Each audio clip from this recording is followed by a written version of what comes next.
Hello friends, welcome back to my YouTube channel HR study centre में आपका फिर से स्वागत है। आपको पता है कि मैं आपको क्लास 10 की साइंस पढ़ा रहा हूं और उसमें मैं आपको एक दिन बायो और एक दिन केमिस्ट्री का वीडियो आपको प्रोवाइड करा रहा हूं। तो आज है क्लास 10 के लिए बायो का चैप्टर। बायो का चैप्टर कौन सा चल रहा है अपना? बायो का चैप्टर चल रहा है अपन का लाइफ प्रोसेस यानी कि जैव प्रक्रम चल रहा है। जैव प्रक्रम चल रहा है। अब जैव प्रक्रम में जो है आपको क्या पढ़ना है, मैंने आपको पिछले लेक्चर में यानी कि लेक्चर नंबर 1 में बायोलॉजी का परिचय दिया था और उसमें यह बताया कि सजीव और निर्जीव में अंतर क्या है, यानी कि what is the difference between living and non living. ठीक है, तो आज मैं आपको क्या बताऊंगा, जैव प्रक्रम के बारे में और आगे की बात बताऊंगा। चलिए वीडियो स्टार्ट करते हैं। वीडियो अच्छी लगे तो लाइक करें, शेयर करें और अपने फ्रेंड सर्कल में ज़्यादा से ज़्यादा शेयर करते रहें ताकि मैं आपके लिए अच्छा से अच्छा कंटेंट लाता रहूँ। आप जब पेपर के 1-2 महीने रह जाएंगे तो मैं आपकी हिंदी की भी तैयारी अच्छे से करा दूंगा। तो हमारे चैनल से जुड़े रहिए और अच्छे से अच्छे मार्क्स लाइए। देखिए, जैव प्रक्रम, सबसे पहले बात करेंगे जैव प्रक्रम क्या है, व्हाट इज लाइफ प्रोसेस। देखिए, जैव प्रक्रम का मतलब है, अभी जैव का मतलब होता है जीव, सिंपल सी बात सुनिए, जीव। और प्रक्रम का मतलब होता है क्रियाएं। प्रक्रम का मतलब है क्रियाएं, यानी कि जीवों के अंदर या जीवों में होने वाली क्रियाएं जैव प्रक्रम कहलाती हैं। और जीवों में कौन कौन सी क्रियाएं होती हैं मैं आपको पिछले लेक्चर में बता चुका हूँ। जो सजीवों में जो क्रियाएं होती हैं वही तो जीवों में क्रियाएं हैं। जैसे कि पहला क्रिया है कि श्वसन करते हैं जीव। फिर दूसरी बात बताई थी कि जो जीव होते हैं वो वृद्धि करते हैं, यानी कि ग्रोथ करते हैं, बढ़ते हैं। ठीक, तीसरी क्रिया क्या है? तीसरी क्रिया है पोषण करते हैं, यानी कि जीव जितने भी हैं वो भोजन करते हैं। चौथी क्या बताई दी आपको? पाचन बताई दी, यानी कि जो खाते हैं फिर उसे पचाते हैं। फिर पांचवी बताई दी कि जो जीव हैं वो उत्सर्जन करते हैं। फिर बताया कि जीव जो हैं वो प्रजनन करते हैं। ये आपको मैं बता चुका हूँ। यही क्रियाएं और भी हैं। एक है संवेदनशीलता,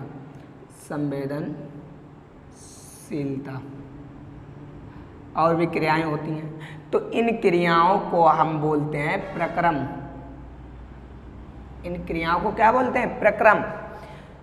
यानी कि कह सकते हो एक लाइन में, जीवों में होने वाली क्रियाएं, ये क्रियाएं हैं, उन्हीं को हम कहते हैं जैव प्रक्रम। या ऐसे कह सकते हो वे सभी प्रक्रम, ये सब प्रक्रम है। तो वे सभी प्रक्रम जो सम्मिलित रूप से अनुरक्षण का कार्य करते हैं, ये सभी क्रियाएं जीवों का क्या करते हैं? मेंटेनेंस का काम करते हैं, अनुरक्षण का कार्य करते हैं। तो वे सभी क्रियाएं जो सम्मिलित रूप से अनुरक्षण का कार्य करती है उन्हें हम कहते हैं लाइफ प्रोसेस, दैट मीन्स जैव प्रक्रम। आई होप आप जैव प्रक्रम समझ गए हैं। अच्छा, इसको रफ कर देते हैं, फिर आगे बात करते हैं। देखिए, आगे क्या बताने वाला हूँ मैं? आगे बताने वाला हूँ जैव रासायनिक अभिक्रिया। तो हेडिंग बनाएंगे आप जैव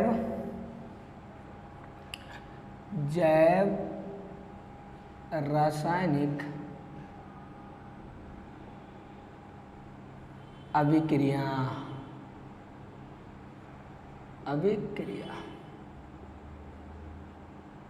जैव रासायनिक अभिक्रिया।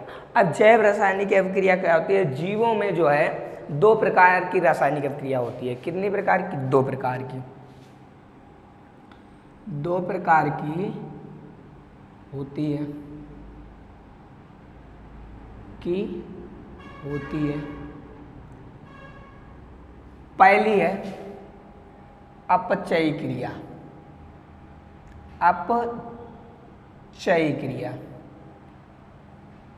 अपचयी अभिक्रिया या क्रिया कह सकते हो। इंग्लिश में बोलेंगे कैटाबोलिज्म रिएक्शन। फिर दूसरी है उपचयी क्रिया, उपचयी अभिक्रिया। इंग्लिश में आप बोल सकते हो एनाबोलिज्म रिएक्शन। देखिए अपचयी क्रिया क्या है? अपचयी क्रिया का मतलब होता है कि बड़े अणुओं को सरल अणुओं में तोड़ने की क्रिया, मतलब ऐसी अभिक्रिया जिसमें क्या होता है, बड़े बड़े अणु को क्या होता है, उनको छोटे छोटे अणुओं में बदला जाता है। जैसे कि पाचन, पाचन एक अपचयी क्रिया है। क्यों? पाचन में क्या होता है कि जो हम भोजन करते हैं, भोजन के जो बड़े बड़े अणु होते हैं उनको सरल अणुओं में बदला जाता है। तो पाचन भी एक क्या है? अपचयी क्रिया है। श्वसन भी एक अपचयी क्रिया है। तो अपचयी क्रिया किसे कहते हैं? ऐसी अभिक्रिया जिसमें बड़े अणुओं को सरल अणुओं में बदला जाता है। लिख लेते हैं, ऐसी अभिक्रिया जिसमें बड़े अणुओं को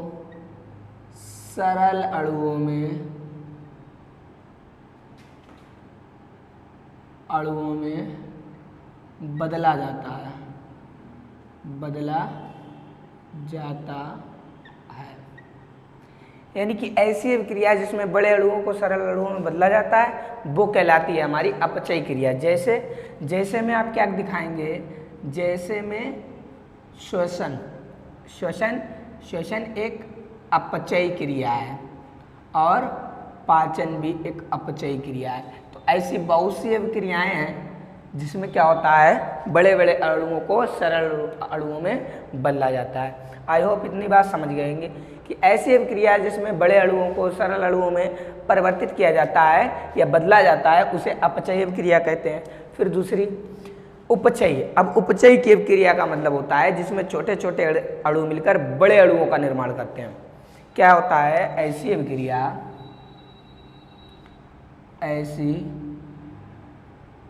अभिक्रिया जिसमें छोटे अणु मिलकर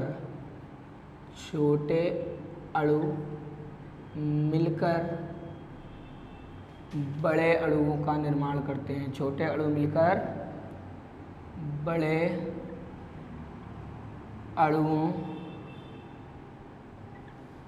का निर्माण करते हैं। यानी कि ऐसी अभिक्रिया जिसमें छोटे छोटे अणु मिलकर क्या करते हैं, बड़े अणुओं का निर्माण करते हैं, वो अपचयी अभिक्रिया कहलाती है। ठीक है, जैसे देखिए प्रकाश संश्लेषण। ये प्रकाश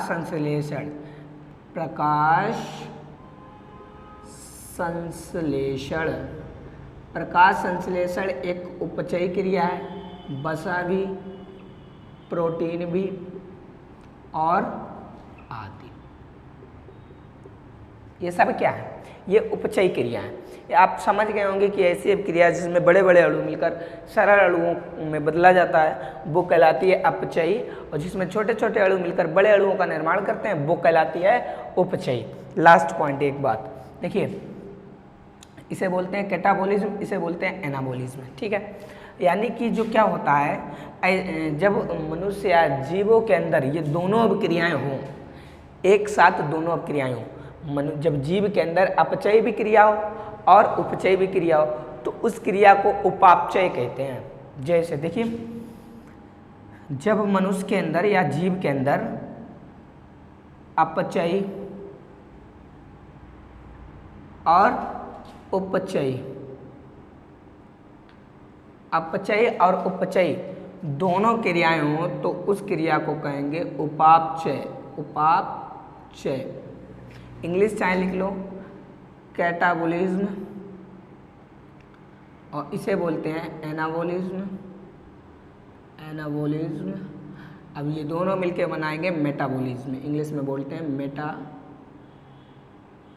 मेटाबोलिज्म। ये बहुत ही इंपॉर्टेंट पॉइंट है, इसे याद रखें। जब जीव के अंदर अपचयी और उपचयी क्रिया दोनों एक साथ हों तब उसे कहेंगे उपापचय। इतनी बात समझ गए?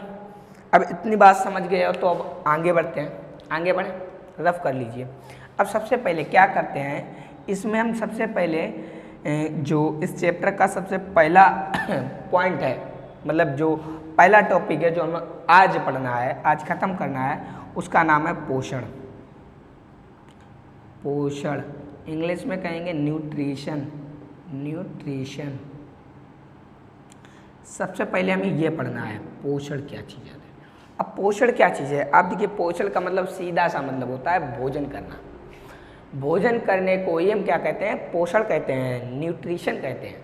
अब देखिए आपको भोजन या कह सकते हो पोषक तत्व, तो हम सबसे पहले आपको पोषक तत्व को समझाएंगे। अब पोषक तत्व क्या होते हैं, देखिए पोषक तत्व, आप भोजन तो करते हो, भोजन में क्या क्या होता है आपको पता है, मतलब भोजन के जो मुख्य घटक हैं वो क्या चीज़ होती है, नहीं पता, चलो मैं यहाँ पर लिख के आपको बता देता हूँ एक ट्रिक से। भोजन के मुख्य घटक क्या होते हैं, भोजन के मुख्य अवयव या घटक, याद है आपको, नहीं है याद, चलिए हम एक ट्रिक से आपको बता दें। देखिए भोजन के जितने भी मुख्य घटक हैं उसको याद करने के लिए एक ट्रिक है जिसे कहते हैं प्रोचिका खवीज। प्रोचिका खवीज, इसे याद रखिए। तो आपको क्या है, भोजन के अंदर जितने भी अवयव पाए जाते हैं, यानी कि जितने भी पोषक तत्व पाए जाते हैं, उसे आप याद कर सकते हैं। कैसे, देखिए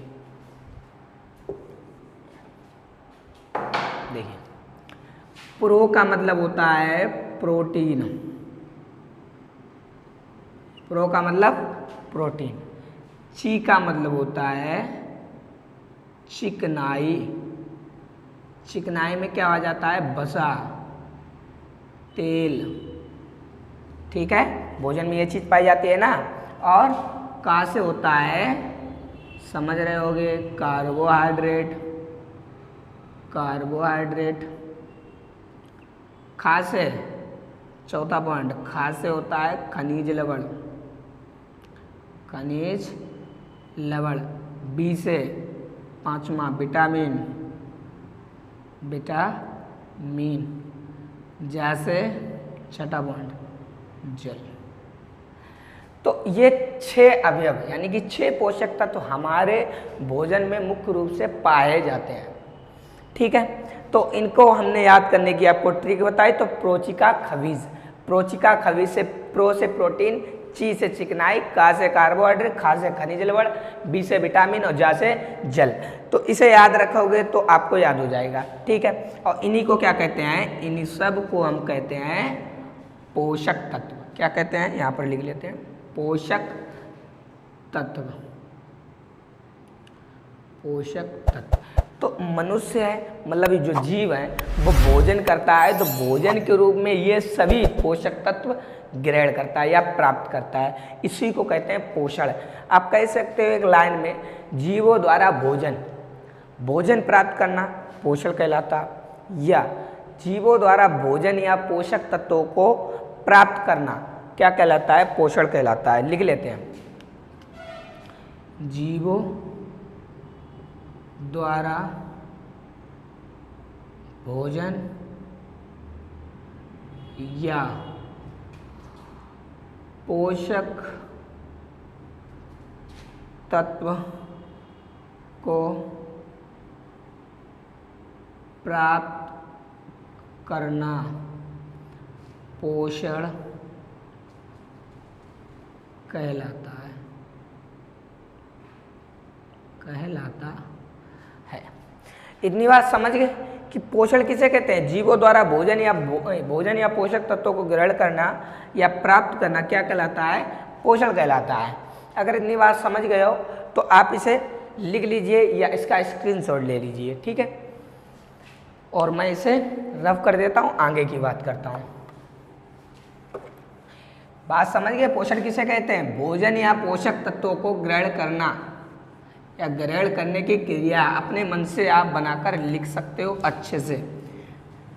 देखिए एक बात जो है मैं आपको बताना चाहूँगा कि जो भी आप नोट्स बनाएं तो वो किसी भी किताबी ज्ञान से ना बनाए, अपने मन से बनाए, जो आपको अच्छा लगता है अच्छी अच्छी भाषा में। ठीक है, चलिए पोषण की बात की, अब हम बात करेंगे कि पोषण की आवश्यकता क्या है, यानी कि नीड ऑफ न्यूट्रिशन। पोषण की आवश्यकता, पोषण की आवश्यकता, आवश्यकता, पोषण की आवश्यकता क्या है? पोषण की सबसे पहली जो आवश्यकता है, जैसे कि आपको पता है कि कोई भी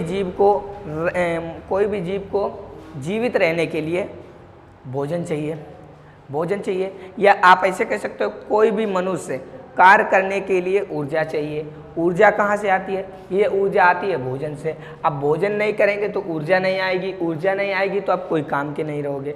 तो पहला जो है पॉइंट कि पोषण की आवश्यकता हमें इसलिए होती है क्योंकि ऊर्जा चाहिए हमें, ऊर्जा के लिए पहला पॉइंट, ऊर्जा के लिए। दूसरा पॉइंट क्या है कि आप भोजन नहीं करेंगे, यानी कि भोजन नहीं करेंगे तो आपका जो शरीर है यानी कि वृद्धि है उतना ही रहेगा। आप जब भोजन ही नहीं करोगे तो शारीरिक वृद्धि कैसे होगी, आप लंबाई कैसे पकड़ोगे? ठीक है, तो दूसरा पॉइंट क्या करेंगे, इसमें क्या होता है, शारीरिक वृद्धि के लिए हम पोषण क्यों करते हैं? शारीरिक वृद्धि के लिए। तीसरा पॉइंट क्या है? तीसरा पॉइंट है कि शरीर की टूट फूट मरम्मत के लिए हम भोजन करते हैं। शरीर की टूट फूट की मरम्मत के लिए,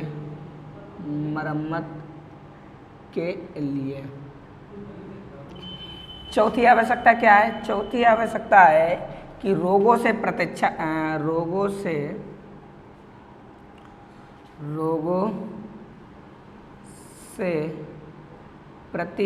प्रदान के लिए, प्रतिरक्षा प्रदान के लिए। तो मैंने आपको 4 मुख्य रूप से पोषण की आवश्यकता भोजन करने के कारण बताएं। क्या भोजन हमें क्यों करना चाहिए? अगर भोजन नहीं करेंगे तो ऊर्जा नहीं आएगी, तो हम भोजन इसलिए करते हैं क्योंकि हमारे पास ऊर्जा है, ऊर्जा आएंगे तभी तो हम कोई भी काम कर पाएंगे। दूसरी बात कि शारीरिक वृद्धि, भोजन नहीं करेंगे तो वृद्धि हमारी कैसे बढ़ेगी? उतने ही रहेंगे, घंटे के घंटे ही रहेंगे। ठीक है। तीसरा, शरीर की टूट फूट की मरम्मत, जैसे आपके चोट वोट लग जाती है तो आप जब भोजन नहीं करेंगे तो वो जख्म कैसे भरेगा? तो तीसरा पॉइंट है शरीर की टूट फूट मरम्मत के लिए हम भोजन करते हैं। चौथा, रोगों से प्रतिरक्षा प्रदान के लिए आपको कोई भी रोग हो गया है तो डॉक्टर आपको सलाह देता है कि ये भोजन कीजिए। अगर आप भोजन नहीं करेंगे तो रोग से आप कैसे बचेंगे? ठीक है, तो इतनी बात क्लियर है। आगे देखते हैं, आगे बात करेंगे पोषण के प्रकार, यानी कि टाइप्स ऑफ न्यूट्रिशन।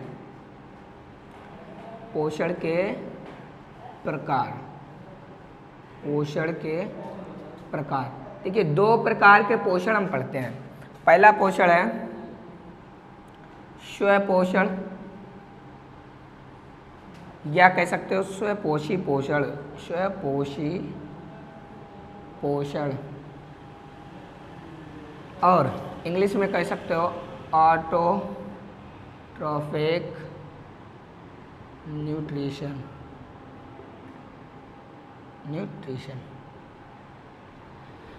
दूसरा है विषम पोषण, विषम पोषण या विषम पोषी पोषण, विषम पोषी पोषण। इंग्लिश में कह सकते हो इसे ऑटोट्रॉफिक, हेट्रोट्रॉफिक, हेट्रोट्रॉफिक न्यूट्रिशन। तो ये 2 प्रकार के पोषण होते हैं। पहला है स्वपोषण, जिसे आप स्वपोषी पोषण भी कह सकते हो, और दूसरा है विषम पोषी पोषण, जिसे कह सकते हो विषम पोषण, हेट्रोट्रॉफिक। तो एक एक करके आप पढ़ते हैं। देखिए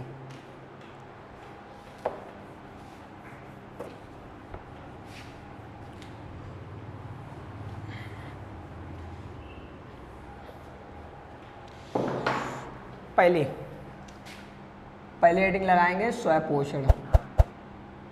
स्वपोषण, स्वपोषण किसे कहते हैं? देखिए, स्व का मतलब स्वयं और पोषण का मतलब भोजन। पोषण का मतलब भोजन, यानी कि स्वपोषण का मतलब होता है जो अपना भोजन स्वयं बनाए, उसे कहते हैं स्वपोषण। अब देखिए, पेड़ पौधे हैं वो अपना भोजन स्वयं बनाते हैं, तो उसे हम कह सकते हैं कि ये क्या है? स्वपोषण है। हरे पेड़ पौधे प्रकाश संश्लेषण की क्रिया से अपना भोजन स्वयं बनाते हैं, तो अतः उन्हें क्या कह सकते हो? स्वपोषी। तो लिख लेते हैं, हरे पेड़ पौधे, हरे पेड़ पौधे अपना भोजन प्रकाश संश्लेषण की क्रिया से, प्रकाश संश्लेषण की क्रिया से अपना भोजन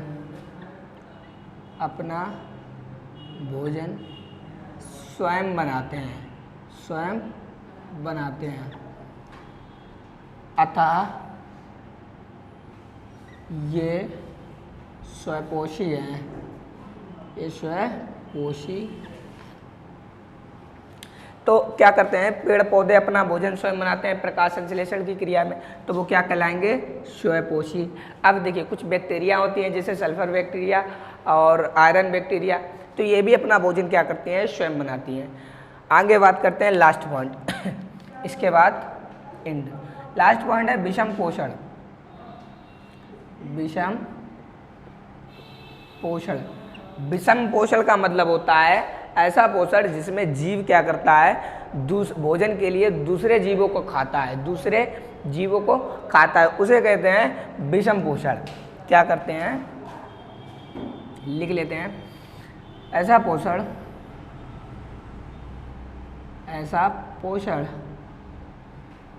जिसमें जीव भोजन के लिए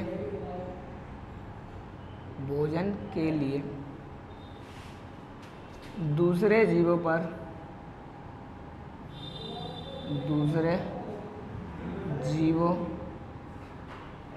पर निर्भर रहते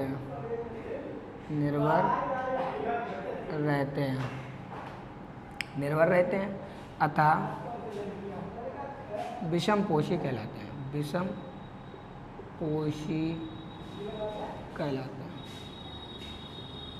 पोषी कहलाते हैं। अब देखिए, बहुत से जंतु जो है विषम पोषी होते हैं। कैसे? अभी मैं आपको एक उदाहरण में बताता हूँ विषम पोषी क्या है। देखिए, विषम पोषी की अगर बात करें तो सबसे पहले विषम पोषी में आ जाते हैं शाकाहारी। शाकाहारी जितने भी जीव हैं, शाकाहारी क्या करते हैं कि वो घास फूस खाते हैं। ठीक है, तो घास फूस कौन कौन से खाते हैं? शाकाहारी जो जंतु हैं वो क्या क्या हैं? गाय है, बकरी है, भैंस है, बहुत से हैं, etc। तो शाकाहारी जो विषम पोषी होते हैं, शाकाहारी जो जीव होते हैं, जंतु होते हैं, वो हैं गाय, बकरी, भैंस और भी आदि। अब मांसाहारी में क्या है?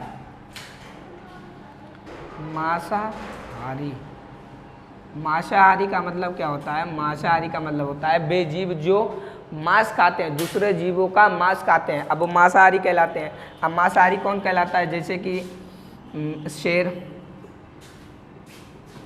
चीता और etc। बहुत से हम दो दो आपको बता दे रहे हैं। ठीक है, तो मांसाहारी क्या होते हैं? वे जीव जो दूसरे जीवों का मांस खाते हैं, मांसाहारी कहलाते हैं। ठीक, तीसरा क्या है? मृतोपजीवी।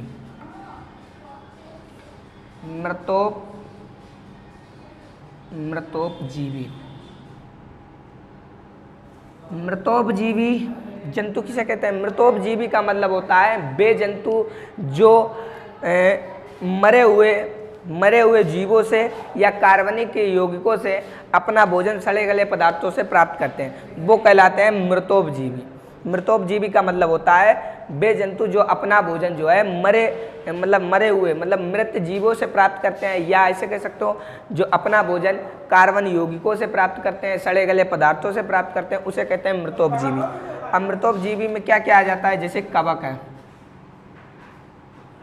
कवक जो है वो मरे हुए मतलब जीवों पर निर्भर रहता है, और फफूंद ETC, तो ये कहलाएंगे मृतोपजीवी। और लास्ट पॉइंट क्या है, लास्ट पॉइंट है परजीवी। परजीवी का मतलब होता है वे जीव जो दूसरे जीवों पर निर्भर रहते हैं लेकिन उन्हें मारते नहीं, उनके अंदर या बाहर से अपना भोजन प्राप्त करते हैं। जैसे जुआ जो होता है सर में रहता है, वो मनुष्य को मारता नहीं है लेकिन उसके शरीर से अपना भोजन प्राप्त कर लेता है। और जोंक का भी काम करता है, क्या है कि जोंक जो है वो दूसरे जीव को मारती नहीं है लेकिन अपना भोजन उससे प्राप्त कर लेती है। अमरवेल का भी ये काम है। तो बहुत से उदाहरण हैं इसके, क्या है, जूं, अमरवेल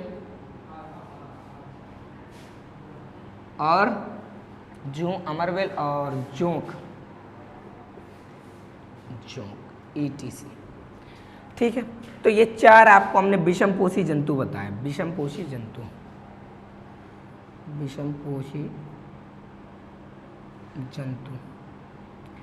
ये 4 आपको विषमपोषी जंतु बताए। तो आप समझ गए होंगे कि जो विषम मतलब स्वयं पोषण होता है, स्वयं पोषण क्या होता है, हरे पेड़ पौधे अपना प्रकाश संश्लेषण की क्रिया से भोजन स्वयं बनाते हैं, तो उसे कहते हैं विषमपोषी। ठीक है, स्वयंपोषी। विषमपोषी का मतलब होता है ऐसा पोषण जिसमें जीव भोजन के लिए दूसरे जीवों पर निर्भर रहता है, उसे कहते हैं विषमपोषी। अब विषमपोषी में ये जंतु आते हैं जो दूसरे ऊपर निर्भर रहते हैं। शाकाहारी जो मतलब घास खाते हैं, ठीक है। मांसाहारी जो दूसरे जीवों का मांस खाते हैं। मृतोपजीवी का मतलब होता है वे जीव जो मरे हुए जीवों से अपना भोजन प्राप्त करते हैं। परजीवी का मतलब होता है वे जीव जो दूसरे जीवों पर निर्भर रहते हैं लेकिन उनको ना मारते हैं ना खाते हैं, तो उनको बाहर से या अंदर से अपना भोजन प्राप्त कर लेते हैं। एक और है आपकी किताब में सर्वाहारी का मतलब होता है कि जो ये भोजन भी करे और ये भोजन भी करे, यानी कि मांसाहारी भी हो और शाकाहारी हो, उसे कहते हैं सर्वाहारी। तो मनुष्य जो है सर्वाहारी है, ना तो शाकाहारी है और ना मांसाहारी। आप ये नहीं कह सकते हो कि ये शाकाहारी है और ये मांसाहारी है। मनुष्य जो होता है वो सर्वाहारी होता है, क्योंकि मनुष्य जो है मांस भी खाता है और जो खेतों से हमें भोजन मिलता है वो भी खाता है। तो इसके आप समझ गए होंगे। तो ये हमारा पहला टॉपिक जो है इस चैप्टर का कंप्लीट होता है, पोषण, न्यूट्रिशन। अगले लेक्चर में मैं यानी कि लेक्चर नंबर 3 में आपको बताऊंगा कि डाइजेशन क्या है, पाचन क्या है। ठीक है, तो इसको लिख लीजिए या स्क्रीनशॉट ले लीजिए। अगर वीडियो अच्छी लगे तो लाइक करें और अपने फ्रेंड सर्कल में ज़्यादा से ज़्यादा शेयर करें। मिलते हैं किसी नेक्स्ट वीडियो के साथ, तब तक के लिए बाय।